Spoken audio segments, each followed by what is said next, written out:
Welcome to my course, Game Development Basics, Week 8, Lesson 3, Ball Maze Updates.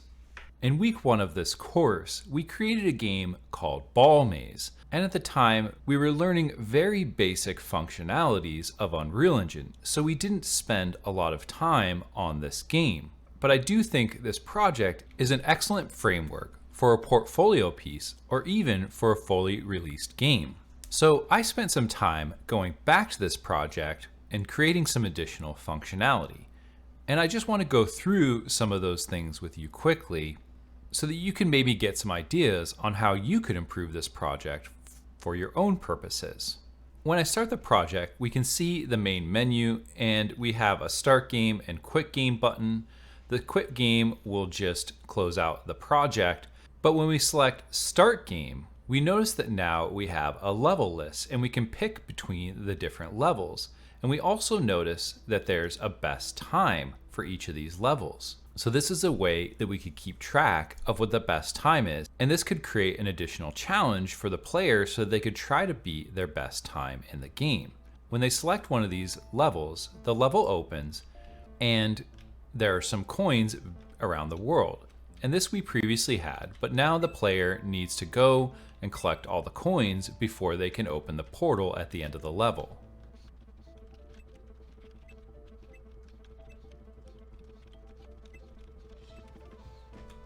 And when the last coin is collected, the portal will open and the player can use this to finish the level.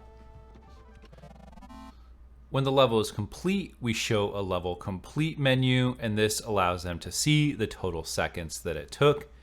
They can go to the next level, repeat level, or go back to the main menu.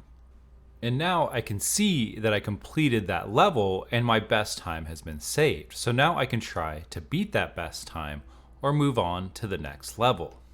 I also set up a system where there's different colored balls in each level. And there are various assets in the level that can only be accessed based upon the color of the ball that the player is possessing. So here I'm the green ball and I can go to this red portal and take control of the red ball. And here I have a red switch and there's a red door on the right, and when I go over this switch, the door will open because I was the red ball.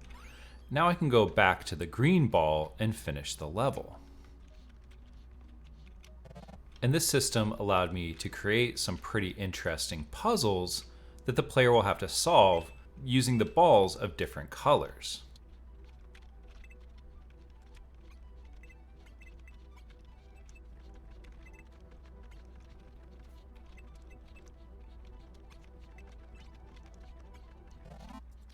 So let's go ahead and break all this down so I can show you how I implemented these new features into this project.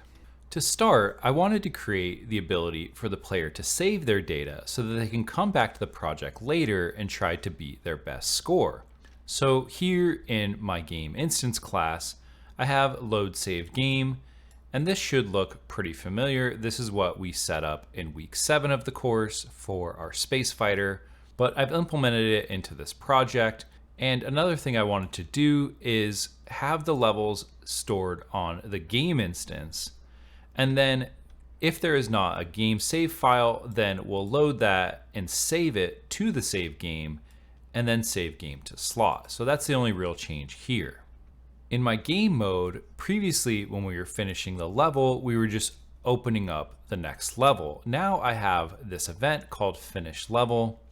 And what I'm doing is I'm immediately sending out a dispatcher to call level complete. And this is so that any other actors in the game that need to be aware that the level is complete can be made aware immediately. So this can be useful if you have a game where there are enemies and when they complete a level, you want all those enemies to just stop what they were doing.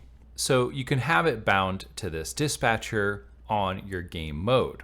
Then we're going to clear timer on advanced timer function, so that way we get the total seconds that the player was playing the level.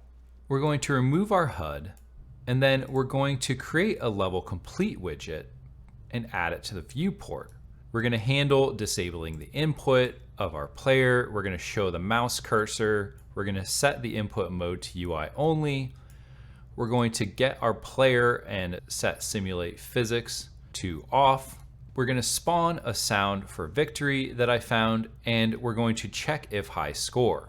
Check if high score, we'll get the current level name and set it to a variable. We're going to go into our game instance and get those levels, and we're going to get a level info, and this has a few variables on it: level name, fastest time, image, and is unlocked.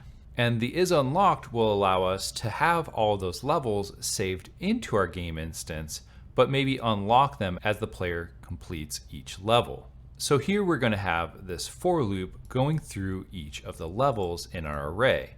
We're going to get that current level, and we're going to check if it's equal to level name. So this will get the item of the array that's equal to the level we're currently in.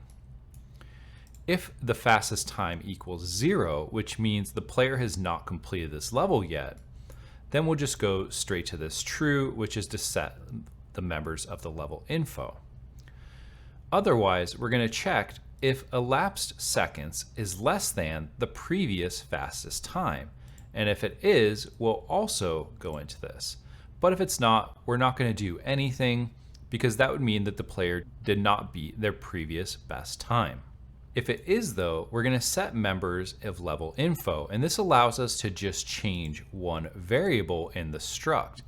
And then we can pass it back into the array by calling set array element, finding the array, and then finding the index from our for each loop, and then setting it to the new level info that we made here. Then we'll do what we usually do. We're going to set levels on our save game class and then save game to slot. And this way the player's high score will be saved to the save game file. So this is the event on how we're creating that fastest time and saving it to the save game class. Now I also set up a few different actors that can be used to build out different puzzles in the game. We had our player class, which is just the ball that we can move around. And I also created several children of this, and I created a variable on here called name that we could set to the name of the color of the ball. So this allows us to have different children with different names assigned to them. And then there are 3 other actors that I set up: BP button, BP door, and BP swap ball.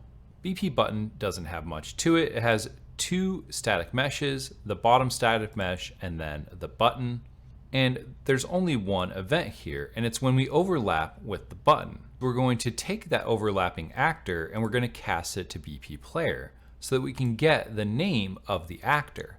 Now, if the name is equal to a variable that we set on BP button, then we'll get this true here, which means we'll play a sound of the button click. We'll set the relative location to -3, which gives us the effect that the button is being activated, and then we'll call activate button.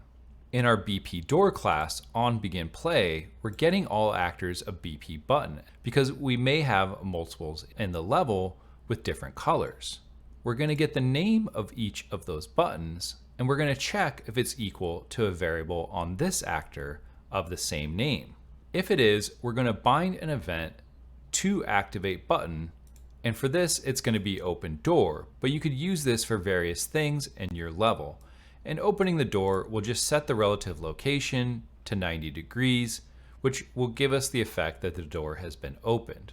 The last actor I set up is this BP swap ball. And we'll notice that there is a variable called player, and we can set that to a different actor.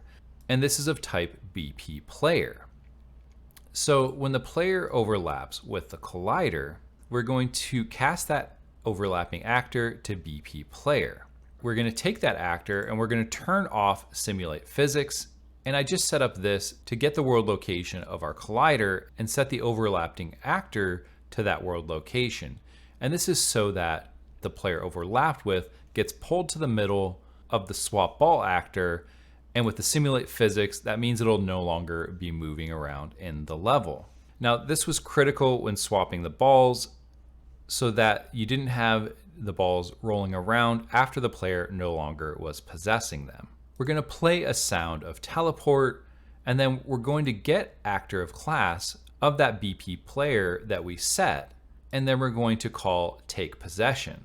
And this is what's allowing us to swap between those different balls in our level.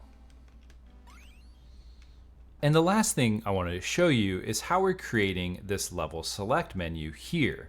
So in my main menu, I actually have another blueprint called level select. And right on construct, we're going to hide that. And in level select, there's just one element, and it's a virtual box called VB levels, and it's currently empty. We're going to add some elements to this at runtime. So here on construct, we'll get our game instance and set it to a variable, and then we'll call this function create level buttons. And this will be pretty similar to how we set up some of the menus in week 7, but I have a variable called level widgets, and it's an array of WBP level info. Level info has a button in it with a horizontal box that contains an image, a spacer, and then a vertical box which contains 2 elements, a text for the level name, and a text for the best time. And all of those elements are being fed by a variable called level info, which is the same one that we were setting in our game instance. It has a level name, fastest time, image, and is unlocked. So we're going to take that array and we're going to clear it, and then we're going to get our game instance and get the levels array, and then call a for each loop. And in this for each loop, we're going to create a widget of type level info and pass in the level info from our array. We'll then add it to our level widgets array in WBP level select, and then we'll add child to vertical box. And that's pretty much it.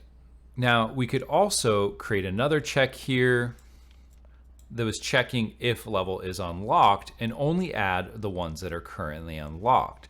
And if you did that, you would just need to create some functionality, maybe on your game mode, that when a level is complete, it unlocks the next level. But we can see that with just a little bit of work, we took a very basic game and made it much more interesting, added a lot more functionality to the game, and made this something that would be a great starting point for a full project or for a nice portfolio piece that you could put on your resume.